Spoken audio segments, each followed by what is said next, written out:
Hello and welcome back to my channel. Today I want to talk a little bit about this circulating piece of information that I saw online.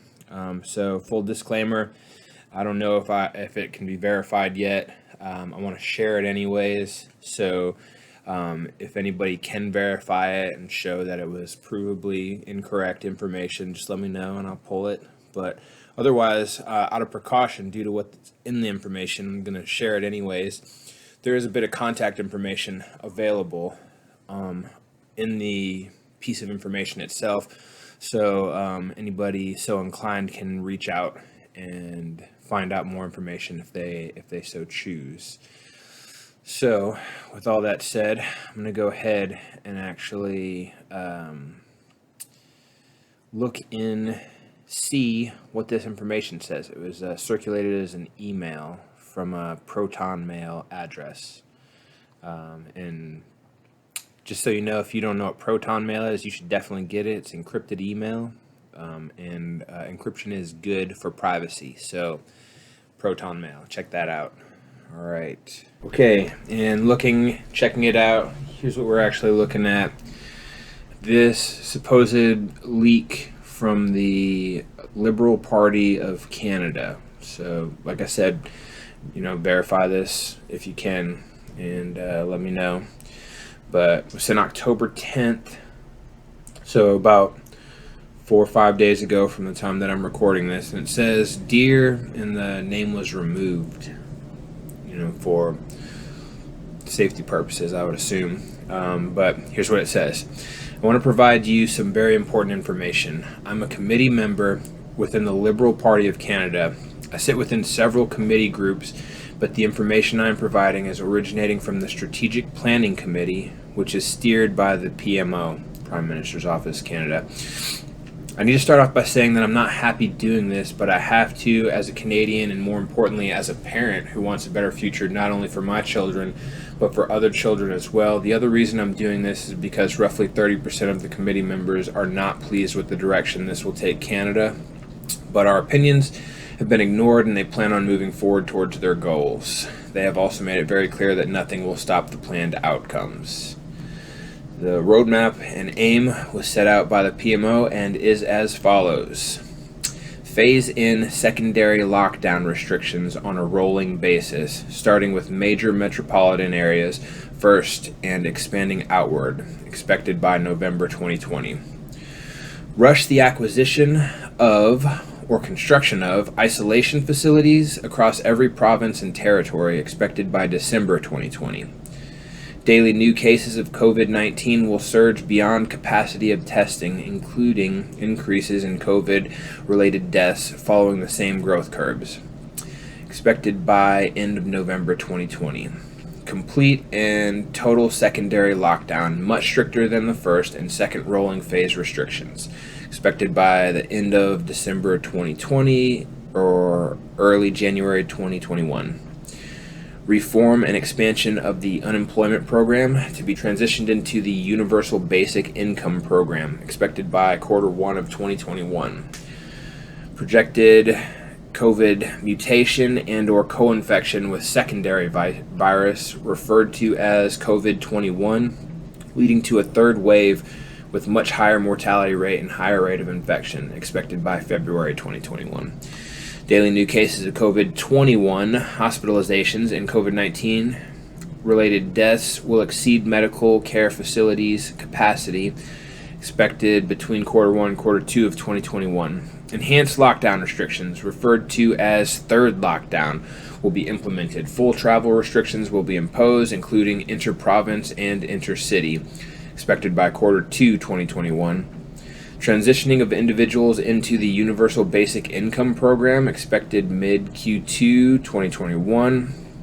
Projected supply chain breakdowns, inventory shortages, large economic instability, expected late Q2 2021.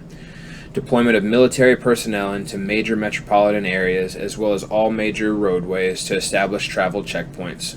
Restrict travel and movement. Provide logistical support to the area, expected by Q3 2021.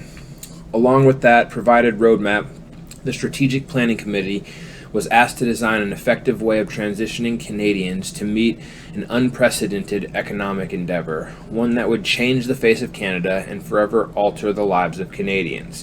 What we were told was that in order to offset what was essentially an economic collapse on an international scale, that the federal government was going to offer Canadians a total debt relief.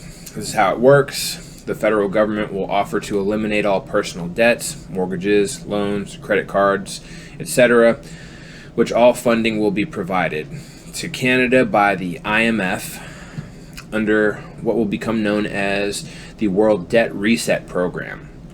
In exchange for acceptance of this total debt forgiveness, the individual would forfeit ownership of any and all property and assets forever.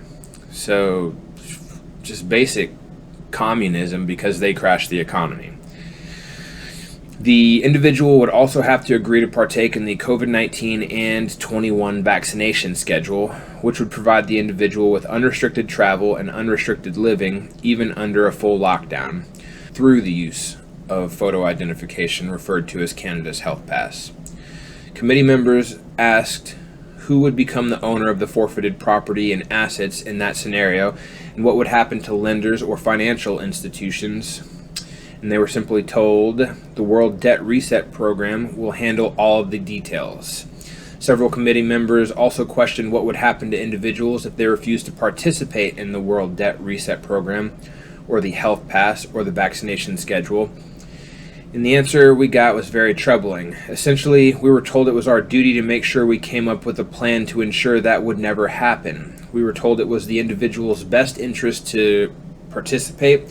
When several committee members pushed relentlessly to get an answer, we were told that those who refused would first live under the lockdown restrictions indefinitely, and that over a short period of time, as more Canadians transitioned into the debt forgiveness program, the ones who refused to participate would be deemed a public safety risk and would be relocated into isolation facilities. Once in those facilities, they would be given two options: participate in the debt forgiveness program and be released, or stay indefinitely in the isolation facility under the classification of a serious public health risk and have all of their assets seized. So, as you can imagine, after hearing all of this, it turned into quite the heated discussion and escalated beyond anything I've ever witnessed.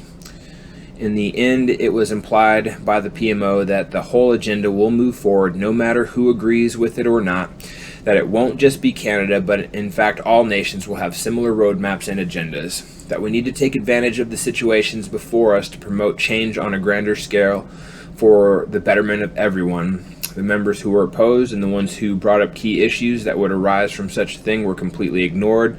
Our opinions and concerns were ignored. We were simply told to just do it. All I know is that I don't like it. I think it's going to place Canadians into a dark future. Okay, so a couple things that I wanted to keep in mind on this. If you've watched any of my other videos, I've been calling into question the entirety of the modern theory of contagion, and that the germ theory is legit, and that's how this thing is being spread. I think that it's being spread another way. The most likely way that I think is through EMF radiation being rolled out in the form of the 5G network. So this is probably going to get, my video is probably going to be so censored. So keep in mind, if you start to research this, you're looking at things like the contagion myth. You're looking for things like exosome theory. You want to understand that the thing that they're saying is a virus that's leaving the cell and going out and going into other cells is not actually a virus or a big bad contagious boogeyman like they say it is, but that it is a protein ball, and that it is part of the cleansing process of the cell to rid the body of toxins. And this process is heightened during the winter time. As that happens, that's how they kind of know that there's going to be more cases coming out.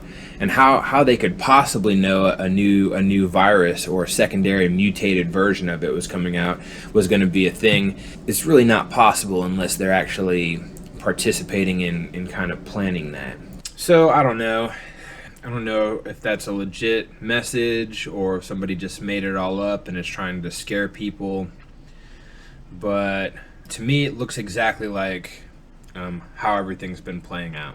So I consider it possible and, if possible, important enough to share it with others. So just, be on the lookout and be aware that this stuff is in works and that there is an agenda.